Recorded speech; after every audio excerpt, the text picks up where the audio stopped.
Assalamualaikum warahmatullahi wabarakatuh. Saya di sini akan menjelaskan tentang materi laporan keuangan yang terdiri dari beberapa komponen utama. Yang pertama, pengertian laporan keuangan. Yang kedua, neraca. Yang ketiga, laporan laba rugi. Yang keempat, laba ditahan. Yang kelima, arus kas. Keenam, laporan arus kas. Ketujuh, struktur keuangan dan struktur modal. Dan terakhir ialah pihak yang berkepentingan dengan laporan keuangan. Pengertian laporan keuangan.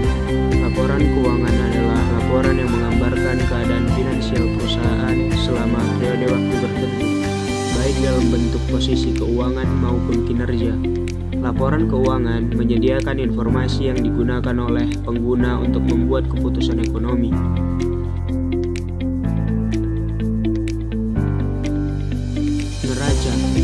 Neraca adalah laporan yang menunjukkan posisi keuangan perusahaan pada suatu titik waktu tertentu dengan menggambarkan total aset, kewajiban, dan ekuitas pemilik.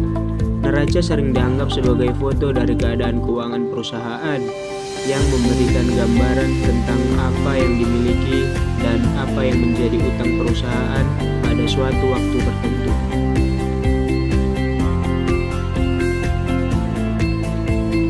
Laporan laba rugi. Laporan laba rugi adalah laporan yang menunjukkan hasil operasional perusahaan dalam suatu periode tertentu. Laporan ini memberikan gambaran tentang seberapa banyak pendapatan yang diperoleh oleh perusahaan dan berapa besar biaya yang dikeluarkan untuk menghasilkan pendapatan tersebut, serta laba atau rugi yang diperoleh.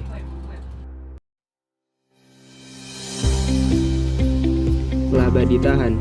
Laba ditahan adalah bagian dari laba bersih yang tidak dibagikan kepada pemegang saham dalam bentuk dividen, tetapi disimpan dalam perusahaan untuk digunakan dalam investasi atau mengembangkan bisnis.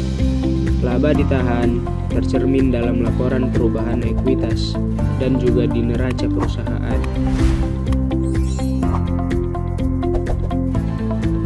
Arus kas. Arus kas merujuk pada aliran uang atau setara uang yang masuk dan keluar dari perusahaan dalam periode waktu tertentu. Arus kas sangat penting untuk mengevaluasi likuiditas perusahaan, yaitu kemampuan perusahaan untuk memenuhi kewajiban finansialnya dalam jangka pendek tanpa kesulitan.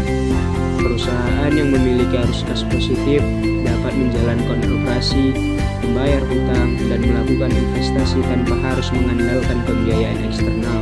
Sebaliknya, perusahaan dengan arus kas negatif mungkin menghadapi kesulitan dalam membayar kewajibannya atau melanjutkan operasionalnya.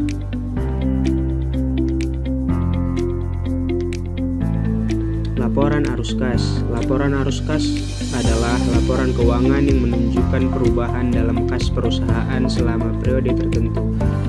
Laporan ini memberikan informasi rinci tentang sumber dan penggunaan kas yang terjadi selama periode laporan, serta bagaimana perusahaan mengelola kasnya untuk operasional, investasi, dan pendanaan. Laporan arus kas disusun berdasarkan pada 3 kategori utama yang sudah disebutkan: aktivitas operasional, aktivitas investasi, dan aktivitas pendanaan.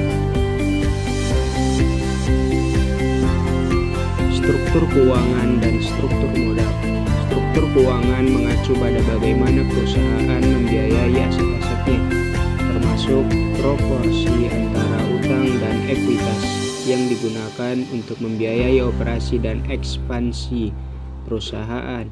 Struktur ini sangat penting dalam pengambilan keputusan karena mempengaruhi risiko keuangan. Struktur modal merujuk pada campuran antara utang dan ekuitas yang digunakan oleh perusahaan untuk mendanai aktivitas operasional dan investasinya. Struktur modal yang ideal adalah yang memiliki keseimbangan yang baik antara utang dan ekuitas, sehingga dapat menghasilkan biaya modal yang rendah dan tetap menjaga tingkat risiko yang dapat diterima. Pihak yang berkepentingan dengan laporan keuangan. Laporan keuangan memiliki berbagai pengguna yang berkepentingan. baik yang terkait langsung maupun tidak langsung dengan perusahaan. Setiap kelompok pengguna ini menggunakan laporan keuangan untuk tujuan yang berbeda, namun semuanya memanfaatkan informasi tersebut untuk membuat keputusan yang berdampak pada perusahaan. Beberapa pihak yang berkepentingan dengan laporan keuangan antara lain: yang pertama, manajemen perusahaan; yang kedua, pemegang saham dan investor; yang ketiga, kreditor dan pemberi pinjaman; keempat, pemerintah; kelima, karyawan; keenam, analisis keuangan dan konsultan; dan yang terakhir ialah pelanggan dan pemasok. Cukup sekian yang dapat saya sampaikan. Terima kasih.